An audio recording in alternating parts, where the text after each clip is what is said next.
You want to acknowledge your feelings, and then you want to let it go. How many of you were ever taught by other people there's only certain ways you're allowed to be?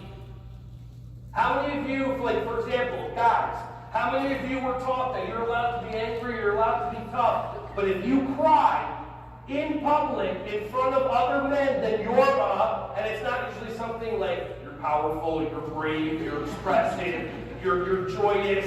No, it's you're a this, you're a that, something negative. My sister, 7 years younger than me, she was taught you're allowed to be sad, you're allowed to be upset, and don't you dare get mad. Don't you dare, because all of a sudden, then on people that they're triggered by that kind of stuff and their trauma comes up, they don't want her expressing herself. How many of you have ever had a kid crying and then you try to shut down the crying instead of taking care of the child? Does that make sense? Like, how many of you ever had a situation where you have a kid and they're like, and you're like towering over them? Calm down, relax, take a breath. There's a tour coming, the state's coming in. And you're like,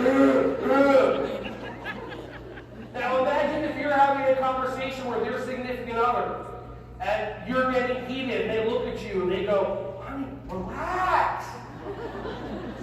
You feel better? Boy, did I solve that problem. How many of you love when some people tell you, take a breath?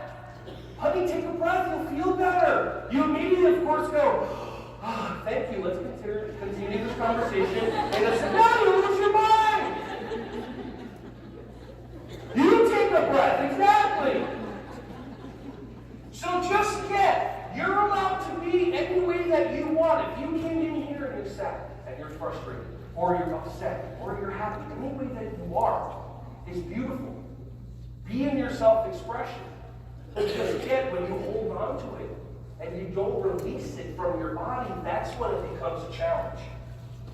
Anybody ever get upset as a little kid? I mean, trauma at 3 years old.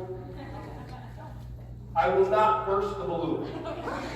I've already felt 3 kids, no matter the words of my mouth that are coming out, all they're going is they're like that. So imagine you're a 3-year-old and you get a little bit of trauma and something happens, and then you're 5, you're 9.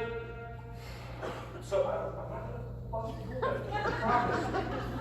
Believe everything I say. I mean, I don't know what that means. So here's the thing. When you build up all this suppressed emotion, and what are we taught? Are we taught to express ourselves, or are we taught to push it all down? Push it down. Have a drink, have a smoke, have a this, have a pill. Push it all down. But these are emotions. What are emotions? Energy and motion. And there's stuck energy inside of you, and if you don't release it, it's going to affect you physically.